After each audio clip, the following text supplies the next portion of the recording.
I welcome you all. My name is Raj Barge. I'm co-founder director of Raj Computer Education. आता मला तुम्हाला ना दोन गोष्टी दाखवायच्यात. मला एक्सेल मध्ये या गोष्टी दाखवायच्यात. एक्सेल काय दाखवायचं बघा. पहिलं मला तुम्हाला दाखवायचंय की जो बेसिक एक कॅल्क्युलेशन आहे. समजा फॉर एक्झाम्पल असं कन्सिडर करा की माझ्याकडे इथे एक रेव्हेन्यू आहे. रेव्हेन्यू रेव्हेन्यूचा दुसरा शब्द त्याचा दुसरा अर्थ असतो इन्कम. आणि हा तुमचा एक्सपेन्स EXPENS एक्सपेन्स. बरोबर आहे. आता मी इथे डबल क्लिक केलं की ते मोठं होतं. अरे बरोबर आहे. आता मी इन्कम सांगतो. तर मी काय केलं, माझा इन्कम आहे 1.5 लाख रुपये. त्यावेळेला माझा खर्च आहे 75,000. नंतर माझा इन्कम आहे 2.25 लाख रुपये. माझा तेव्हा खर्च आहे 1,60,000 रुपये.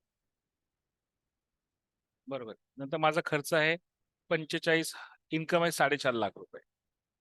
माझा खर्च आहे 2.25 लाख रुपये. बरोबर आहे. माझा खर्च आहे 2 लाख रुपये. माझा खर्च आहे 1,09,000 रुपये.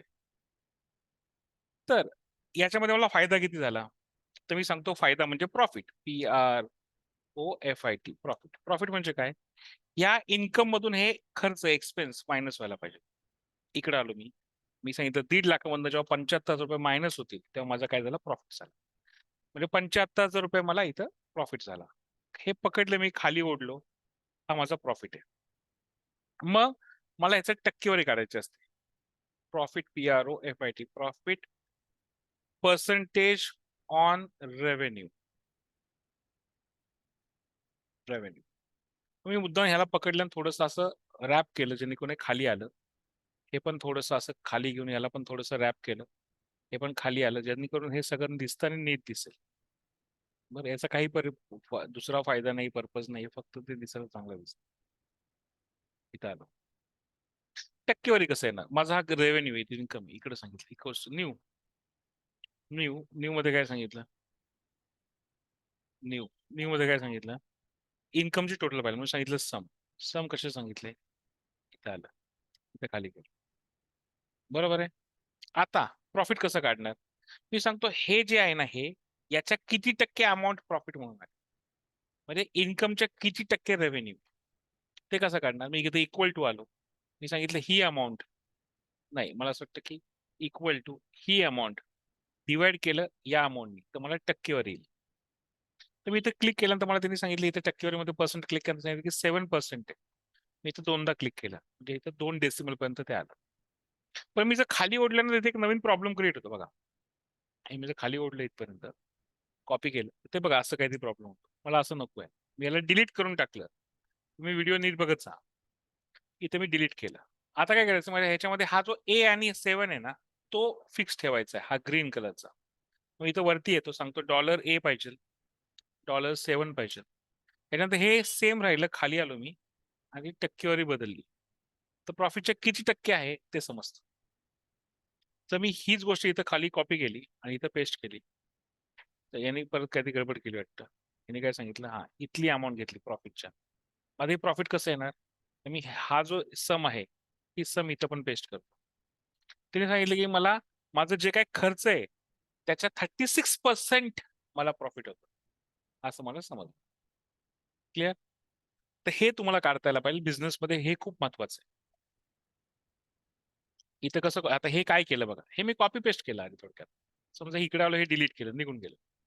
मी इथं आलो, याला सांगितलं कॉपी, या दोघांना सिलेक्ट केलं, मी याला सांगितलं पेस्ट, आलं उत्तर. बरोबर. हेच फक्त पटकन कसं करतो मी, हे डिलीट करतो, हा इथं Ctrl+C करतो, ह्या दोघांना इकडे येतो, शिफ्ट की दाबतो आणि दोनदा एरो की दाबतो आणि एंटर दाबतो, ते पेस्ट होतं. इथं काय डाऊट आहे, ही याच्यातली पहिली स्टेप आहे.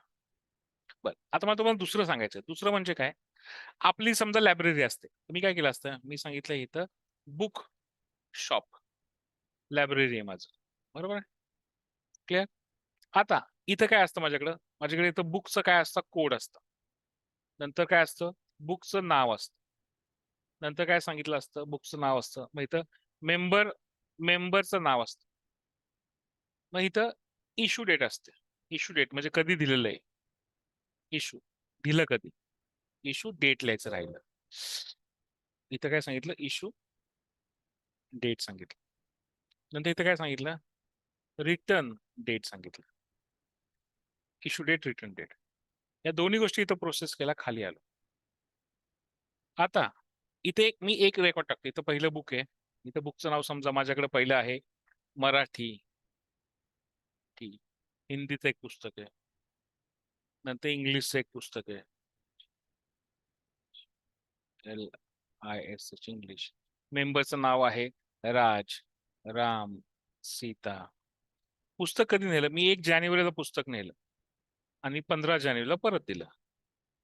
नंतर मी 6 फेब्रुवारीला पुस्तक नेलं, 10 फेब्रुवारीला परत दिलं. नंतर मी 2 जानेवारीला पुस्तक नेलं आणि 2 फेब्रुवारीला परत दिलं.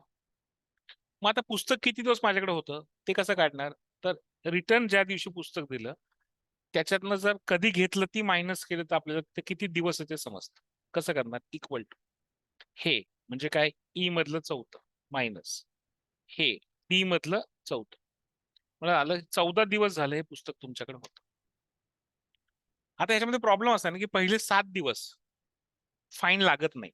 म्हणजे किती दिवसांसाठी फाईन लागला कसं समजणार? मी ते इक्वल टू केलं आणि सांगितलं ही जी तारीख आहे यातनं 7 दिवस मायनस केले तर मला सांगता येतं की कोणा किती दिवस फाईन लागतो. तर इथं 7 दिवसांचा फाईन लागलाय कारण की 14 दिवस तुम्ही लेट केलेलं आहे. इथं मायनस आहे म्हणजे काहीच नाही फाईन लागला. इथं उलट 3 दिवस पहिल्यांदा पुस्तक परत दिलेलं आहे आणि इथं 24 दिवस पहिल्यांदा परत फाईन लागलेला आहे. मग फाईन कसा लागणार? तर प्रत्येक ह्याच्यावरती नाही लागला पाहिजे. मग मी इथं कंडिशन देतो. जर इफ माझी ही व्हॅल्यू जर मोर दॅन 0 असेल म्हणजे पॉझिटिव्ह असेल तर काय कर? ही जी व्हॅल्यू आहे ही म्हणजे काय? परत G4 तिला मल्टिप्लाय कर 2 कारण की 2 रुपये फाईन आहे. नाहीतर काहीच नाही करायचं. काहीच नाही करायचं. एंटर. इथं बघा काय आलं? 14 आलं आणि इथं काहीच नाही आलं. आता ज्यांना फाईन लागलाय ते डिफॉल्टर आहेत म्हणून इथे काय सांगितलं? इथं इक्वल टू सांगितलं. सांगितलं इफ जर इकडे आलो याच्यामध्ये आलो सांगितलं ही व्हॅल्यू मोर दॅन किती असेल? मोर दॅन किती असेल? मोर दॅन 0 असेल तर याला काय सांगायचं? डिफॉल्टर. नाही तर काय सांगायचं? काहीच नाही सांगायचं. मग जे जे कोणी फाईन लागलेला आहे सगळे डिफॉल्टर आहेत. अरे चुकलं वाटतं काहीतरी. इथं डिफॉल्टर आलं 0 पेक्षा जास्त असतं. इथं एका 0 पेक्षा जास्त सांगतंय. H4 0 पेक्षा जास्त आहे का? असेल तर काहीतरी चुकतंय माझं. H6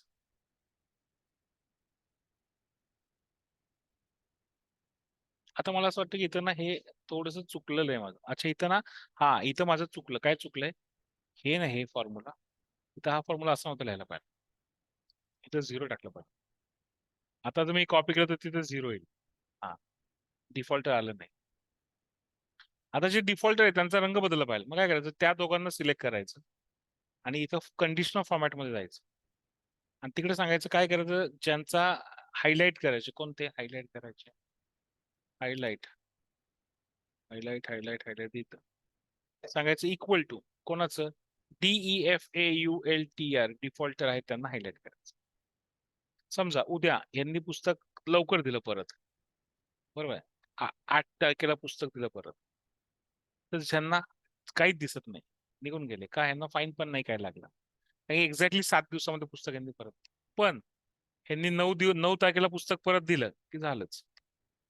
1 रुपया 1 दिवसाचा फाईन 2 रुपये लागला आणि ते डिफॉल्टर झाले.